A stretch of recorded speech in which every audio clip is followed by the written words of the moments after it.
Né aux îles de la Madeleine, Georges Farah débute sa carrière d'administrateur comme propriétaire d'une auberge à Cap-aux-Meules. Parallèlement, il est organisateur en chef pour le député fédéral de l'époque. Élu pour la première fois en 1985 sur Robert Bourassa, il représente les Madelinots pendant 13 ans au provincial et 4 ans au fédéral. Bienvenue à Mémoire des députés.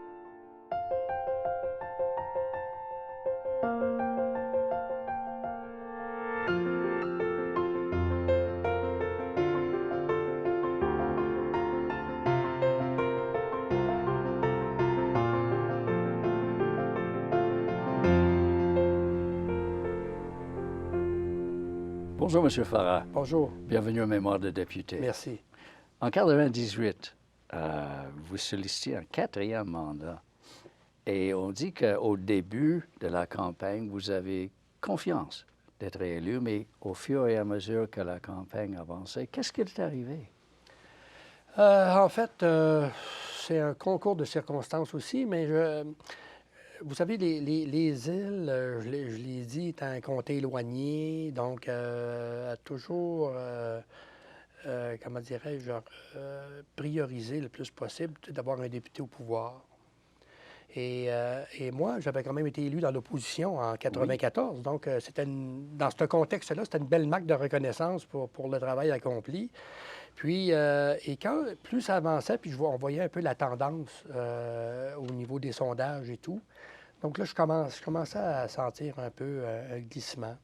Il y avait aussi un élément de fatigue aussi de ma part après toutes ces années, mais quand même, si je me représentais, j'étais quand même là pour gagner et me battre. Alors, on voyait graduellement là, une certaine tendance. Mais je pensais quand même être bon. J'avais vécu la campagne de 89 que j'ai fait mention où le débat de la mine Célène avait pris un peu le monopole de la campagne et qui m'avait fait très, très mal. Donc, je me disais... J'ai peut-être une bonne chance quand même, mais je sentais que c'était ardu. Puis moi, je sentais pas, honnêtement, de sentiments négatifs à mon égard. Mais c'est ça. La tendance nationale était à l'effet que le Parti québécois, avec Lucien Bouchard, avait des bonnes chances de gagner.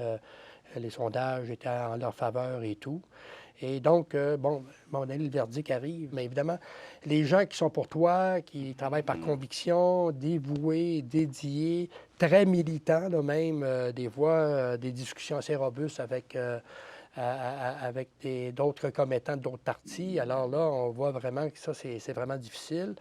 La famille, évidemment, aussi, parce que là, moi, on a 3 enfants, ma conjointe, l'inconnu, qu'est-ce qui va nous arriver? Oui. J'avais vendu mon commerce, moi, parce qu'après le premier mandat, je ne pouvais pas faire les deux ensemble et tout. Donc, c'est le constat. Je me souviens très bien, le soir des élections, je fais une entrevue téléphonique parce que j'étais en direct, mon téléphone avec Bernard Derome, M. Bernard Derome qui animait la soirée électorale à Radio-Canada. Et là, on discute, puis M. Farah, vous devez être déçu, etc. Mais oui, je suis déçu, mais je ne peux pas dire, moi, que les citoyens des îles, lorsqu'ils ont voté pour moi, ils étaient intelligents, puis quand ils ont voté contre moi, ils ne l'étaient pas, là. Alors, ça n'a pas de bon sens, cette affaire-là. Alors, donc, c'est la démocratie, c'est le choix de la population, et cette population que je respecte énormément, que j'ai respectée énormément, que je respecte encore énormément, qui m'a donné le privilège de les représenter. Tu sais, un élu, évidemment, c'est une responsabilité extraordinaire. Et c'est un témoignage de confiance extraordinaire de la part d'une population qui vote en votre faveur pour vous les représenter. Alors, mais ça peut arriver aussi qu'ils votent pour une autre personne, pour les représenter. Donc, en démocratie, c'est ça, puis il faut le respecter. Donc, en conclusion, évidemment, oui, ça fait mal. Il faut gérer le court terme sur les émotions. Il faut être un peu au-dessus de la mêlée, gérer nos collaborateurs et la famille. Et par après, il y a toujours un ressac, évidemment. Là, une certaine déception, mais ceci étant dit, c'est la réalité. À partir du moment que tu décides de te présenter en politique, mais ça peut faire en sorte que tu subisses une défaite. Alors, c'est la réalité. C'était décevant, mais j'ai pris ça avec beaucoup de... comment dirais-je, avec sérénité. Mais est-ce que c'est en grande partie parce que vous n'avez jamais pris ça comme un rejet personnel de Georges Farah? Tout à fait. Le politicien n'est pas là. Tout à fait. Parce que là, si vous le prenez personnel, là, ça fait mal. Là, ça fait extrêmement. Ça fait mal, même quand on le prend comme personne politique. Mais, tu sais, moi, honnêtement, personne ne pouvait dire que j'ai pas fait mon possible. Tout était perfectible, puis j'ai pas souvent fait les choses peut-être de la meilleure façon possible. Mais je l'ai fait de la meilleure façon que je pensais faire avec beaucoup de respect envers mes concitoyens. Alors ça reste ça.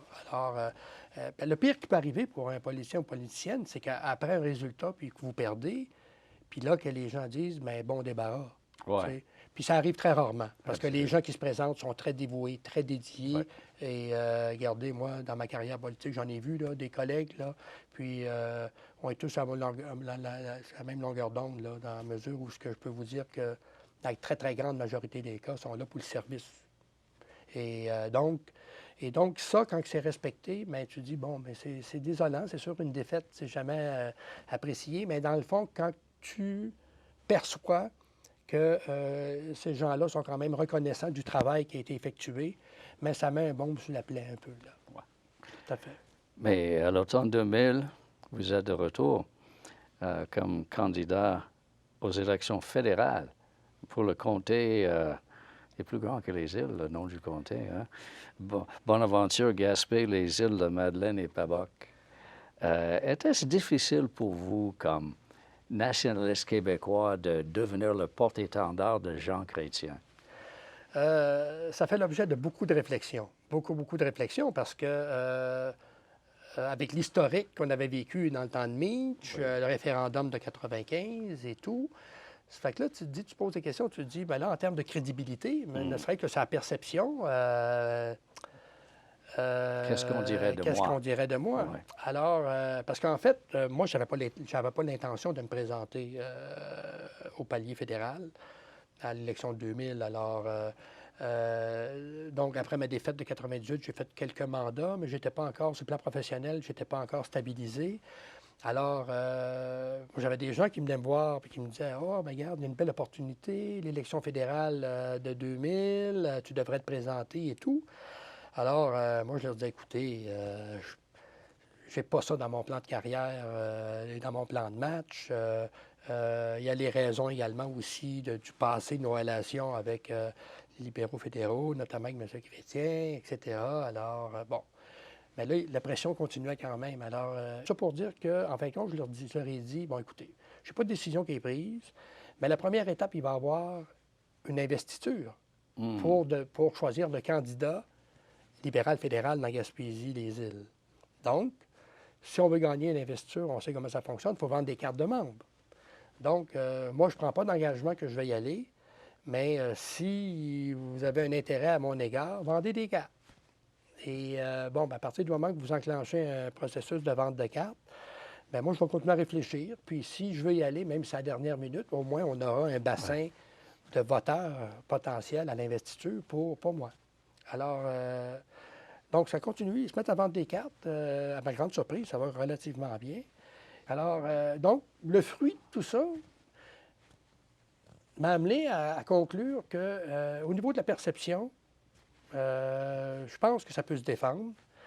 Parce qu'en fait, c'est que au bout de la ligne, la conclusion qui m'a amené vraiment à prendre cette décision-là, c'est que d'une part, j'étais disponible.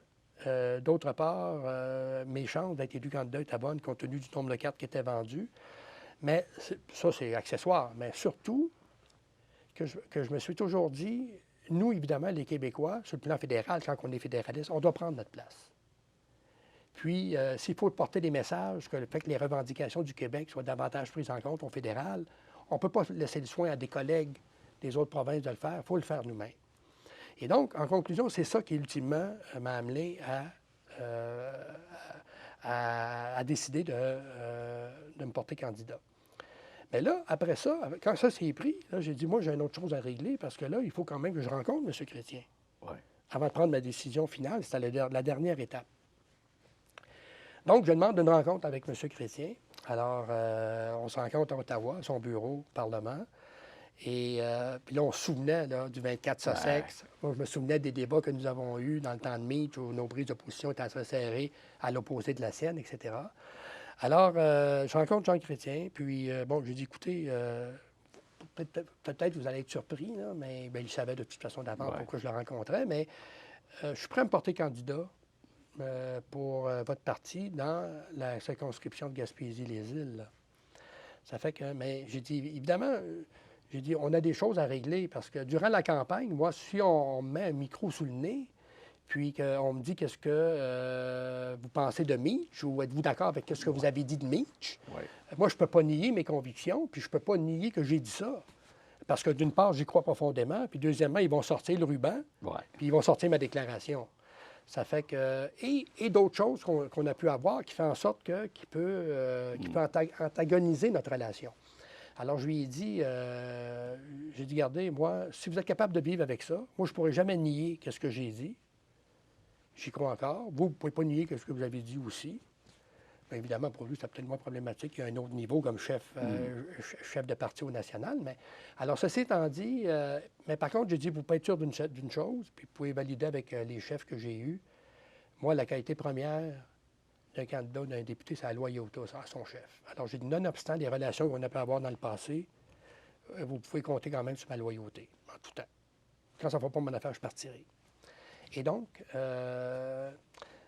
il était sceptique quelque peu, mais connaissant Jean Chrétien, c'est un gars qui a un flair politique absolument extraordinaire. Il n'a pas été élu 3 fois premier ministre consécutivement pour rien. Il fait une carrière politique de 40 quelques années comme député. Voyons donc, c'est un pif, comme on dit en bon québécois, extraordinaire. Ça fait que, dans le fond, lui, il se disait, moi, je vais être élu premier ministre pour une 3e fois consécutive qui s'est jamais vu ou sinon rarement vu au Canada.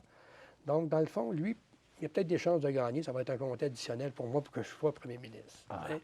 Alors, mais ceci étant dit, je pense que ça va clarifier les choses. Et, en parlant de confiance, vous êtes nommé secrétaire parlementaire du ministre des Pêches et Océans pour Ahmed Lino. Quel bel job. Oui, tout à fait. Alors, vous voyez, M. Chrétien, dans son premier cabinet, bon, c'était pas ministre, mais secrétaire parlementaire quand même. Au fédéral, c'est des postes importants. Et donc, évidemment, aussi, c'était un secteur d'activité très important pour mon milieu, les Îles-de-la-Madeleine, la Gaspésie. Puis, traditionnellement aussi, c'est que même, il y a toujours eu des gros débats sur la défense des quotas de pêche, les partages des quotas avec les Maritimes et nous. Les Maritimes étaient très présents au fédéral pour aller chercher leur part, puis tout ça. Alors, mon positionnement faisait en sorte que je pouvais ramener jusqu'à un certain niveau, mais avec mes parties prenantes québécoises, des associations de pêcheurs, les producteurs, etc., pour aller chercher davantage notre part du gâteau. Et, mais c'est beaucoup de pression, là, mais quand même. Mais mon positionnement comme secrétaire parlementaire, où évidemment, moi, j'assistais le ministre des Pêches. À l'époque, c'était Herb Dhaliwal qui était un député ministre de la région de la Colombie-Britannique, où eux autres tiraient très fort également au niveau des pêches. Donc, mon positionnement comme secrétaire parlementaire, où j'assistais au comité de direction du ministère avec les sous-ministres en titre, les hauts fonctionnaires, me permettait de voir les choses, puis de m'assurer qu'on puisse avoir notre juste part.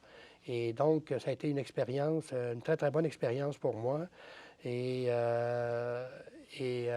moi, je prends juste exemple, tu sais, puis pas de pli de dossier, les ports de pêche, les ports petits bateaux de pêche, pas des... Et ça veut dire des il y avait une mise à niveau, les quais, là, il y avait une mise à niveau là, à faire au niveau d'investissement de ces infrastructures-là qui n'avaient pas été faites et tout. Alors, on avait réussi à y chercher un bon montant d'argent pour refaire un peu ces ports-là au niveau des pêches et tout. Donc, Mais pendant ce mandat-là, il y avait plusieurs crises dans votre comté, puis j'ai quasiment une liste. Là. Il y avait la menace de fermer Murdochville. Il y avait le projet d'un incinérateur pour les sols contaminés qui était aux frontières presque de votre comté. Il y avait le scandale des commandites. Il y avait le problème de la Gaspésia, qu'on en parle encore. Et comme toujours, la réforme de l'assurance-emploi. Est-ce que votre défaite aux élections suivantes était presque garantie quand on voit tous ces problèmes-là? Moi, je vous dirais qu'avec mon expérience, évidemment, c'est que dans ma dernière année, moi, j'ai vu très clairement que ça allait être très difficile très difficile de gagner. Ceci étant dit, il ne faut pas que ça te démotive comme dans ton travail, parce que tu es là, les gens ont mis la confiance en toi. Puis même, j'ai un de mes supporters les plus féroces qui me dit « Le mieux que je peux faire, Georges, c'est de ne pas voter. » Non, il dit pas voter. Pas voter, ça veut dire que tu ne votes pas pour moi, là. Moi, j'ai besoin de vote, là. Regarde, il dit « Je ne suis pas capable. » Les affaires de commandite. Alors, vous voyez comment c'était rendu au niveau des gens. Alors, quand tu es rendu à ce niveau-là, avec l'expérience que tu as, bien, tu dis, garde, écoute, et là, c'est là que c'est difficile. Faire une campagne, alors que tu sais que les résultats, fort probablement, c'est jamais acquis, mais fort probablement, ça va être la défaite. Alors, il faut quand même que tu motives ton équipe qui est là pour toi, qui travaille dans tes bureaux de comté, dans ton organisation, puis tout ça. Alors, ça, c'est difficile. Je l'ai trouvé très difficile, cette période-là. En tout respect pour les gens. Quand tu dis, mais regarde, ces gens-là, parce que tu ne peux pas dire au monde, on arrête tout, là. Après la politique, après cette défaite, vous avez travaillé à titre de consultant. Et à un moment donné, le gouvernement vous a nommé à la tête de la Société des traversiers du Québec de 2006 à 2014. Comme insulaire, vous avez dû apprécier ce poste-là? Mais en fait, quand on m'a sollicité pour le poste, évidemment, d'entrée de jeu, j'ai été flatté d'une part, mais d'autre part aussi, c'est que, évidemment, c'est un secteur d'activité avec lequel j'ai beaucoup d'affinités. Parce qu'évidemment, quand tu es Madelino, la mer, là, l'isolement, donc les moyens de communication sont très importants, l'avion, le bateau. L'enjeu de bien desservir des communautés isolées aussi, qui n'est pas évident, là. Alors, et aussi, mon passage au fédéral, parce que le secteur maritime, évidemment, il y a beaucoup d'enjeux de responsabilité fédérale, Oui. essentiellement toute la réglementation maritime, la sécurité, etc. Donc, pour moi, je me suis dit, regardez, ça c'est un mot, beau défi pour moi, suite à toutes les expériences passées, puis mon vécu d'insulaire. Ouais. Alors, donc, je suis arrivé à la société, 4 janvier 2006, ma mémoire est fidèle. Puis, et là, j'ai entrepris un mandat de 8 ans et demi, pratiquement, et où j'avais beaucoup d'enjeux avec le désenclavement des communautés. Bon, évidemment, la desserte des îles de la Madeleine sur Montréal était notre responsabilité. Tout le désenclavement de la Basse-Côte-Nord, les petits villages de la Basse-Côte-Nord, des îles sur le Saint-Laurent, ici, l'île aux Grues, l'île Verte, etc. Et donc, j'avais cette compréhension-là de l'importance d'un service comme celui-là pour eux, parce que c'est pas du luxe, c'est un service essentiel. Puis c'est tant au niveau social qu'au niveau développement économique. Alors, par mon caractère insulaire, donc j'avais cette belle compréhension-là. Et aussi, mais j'arrivais à une époque aussi où les infrastructures de la société, notamment les navires, devaient être remplacés, parce qu'après un certain nombre d'années, évidemment, on doit regarder un renouvellement de la flotte, des infrastructures portuaires. Et donc, j'ai enclenché avec mon équipe à la société un grand projet de mise à niveau et de renouvellement de la flotte qui a été très intéressant comme défi. Et donc, j'ai été chercher aussi pour la société des responsabilités, parce qu'au départ, c'était un peu incohérent dans la mesure où la Société des traversiers avait des responsabilités en traverse et desserte, puis le gouvernement, par le ministère des Transports, en avait également. Alors, il y avait une incohérence, un dédoublement. Alors, on a fait en sorte aussi d'aller chercher l'ensemble de ces responsabilités-là pour que ça soit un guichet unique à la STQ. Puis on a développé avec une expertise qui a été développée, évidemment, là. Depuis 2014, vous êtes chargé du secrétariat aux affaires maritimes au bureau du premier ministre. Quel est votre rôle exactement? Alors, moi, mon rôle exactement, c'est un rôle de coordination interministérielle pour la réalisation de la mise en place de la stratégie maritime. Alors, en fait, c'est que la stratégie maritime, c'est une vision 15 ans, 2015-2030. Je ne vais pas trop aller dans les détails. Et là, on a un premier plan quinquennal, 2015-2020. Alors, moi, ce premier plan quinquennal-là, il y a 82 actions qui étaient intégrées. Mais ces actions-là sont sous la responsabilité de chacun des ministères qui est en lien avec cette action. Un exemple, nous avons une action que nous avons mis de l'avant, c'est développer un programme d'investissement au niveau des infrastructures portuaires, d'un quai. Alors, ce programme-là, il est géré par le ministère des Transports. Alors, vous avez un programme de développement de zones industrialo-portuaires et de pôles logistiques qui est au ministère de l'Économie.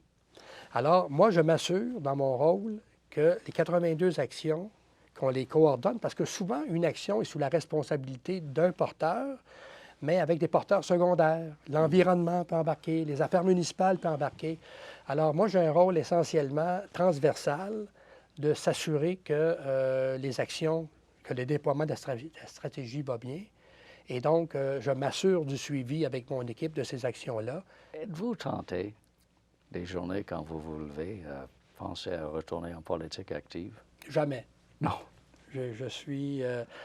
Moi, écoutez, j'ai tourné la page. J'ai quand même donné 17 ans de ma vie, 13 ans à Québec, 4 ans à Ottawa. Alors, j'ai été privilégié. Alors, qu'est-ce que j'ai vécu là et qu'est-ce que j'ai acquis, c'est grâce aux gens qui ont mis leur confiance en moi, qui m'ont permis de vivre ça. Je leur en serai toujours reconnaissant. Et là, même dans mon travail actuel, le fait d'avoir une compréhension de la machine fédérale, compréhension de la machine québécoise. Alors, évidemment, j'ai vécu des choses extraordinaires dans ma carrière politique. Non, moi, j'ai tourné la page, puis c'est terminé. J'ai donné, mais je l'ai donné avec beaucoup de plaisir et beaucoup de reconnaissance. Ceci étant dit aussi, je ne suis pas sûr que, je n'ai même pas fait l'évaluation, mais l'analyse, parce que je n'ai pas d'intérêt à y aller, mais la dynamique actuelle de la politique, l'environnement actuel, moi, j'aurais beaucoup de difficultés, je pense, là-dedans, notamment comment on compose avec les médias sociaux, les réseaux de nouvelles continuent à l'affût de la manchette. Alors, c'est une chasse constante, là, qui fait en sorte souvent qu'ils détournent l'attention du vrai travail qu'on doit faire. Puis, quand on voit Facebook et tous ces médias sociaux-là, qui, malheureusement, peut détruire une réputation sur une rumeur, Oui. OK, sur une rumeur, puis sans savoir sans savoir qui a déclenché cette nouvelle-là. Alors, moi, personnellement, je ne suis pas là-dessus. Peut-être, je ne suis pas de mon temps, mais alors, puis donc, moi, je vois les politiciens, hein, ils ont leur propre site, il faut qu'ils alimentent leur réseau, Oui, qu'est-ce qu'ils font, puis marquez bien, c'est la réalité du temps, puis je le respecte. Mais moi, avec qu'est-ce que j'ai vécu, dans le contexte que je vois actuellement, la page est tournée de toute façon, je n'y tournerai pas, mais ça n'aidera pas à ce que j'ai hâte parce que souvent, je vois que c'est un élément qui discrédite la fonction. Tu sais, tous ces médias-là. Et on perd l'essentiel de vue qu'en démocratie, autant la presse a un rôle extraordinaire à jouer, il doit le jouer, mais autant le député aussi a un rôle fondamental à jouer. Puis souvent, on dénature, tu sais, et on ne met pas le focus, peut-être souvent, sur les vraies affaires. Et ça, mais ça m'interpelle beaucoup. Parce qu'essentiellement, le rôle de député, oui, vous êtes ministre, vous êtes premier ministre, c'est de l'apothéose, puis ça en prend, mais fondamentalement, puis moi, Gérard Lévesque, qui était mon parrain en politique, disait toujours, moi, avant d'être ministre, là, je suis député de Bonaventure. Puis s'il était là 37 ans, c'est parce qu'il n'a jamais perdu de vue qu'il était député de Bonaventure avant tout. Et dans le contexte actuel, dénature beaucoup ce rôle-là. Mais que voulez-vous? C'est l'évolution. Donc, on espère qu'il y a un rééquilibrage qui va se faire pour donner davantage d'importance à la fonction qu'est-ce qu'on connaît actuellement. Merci beaucoup, M. Farah. Merci à vous.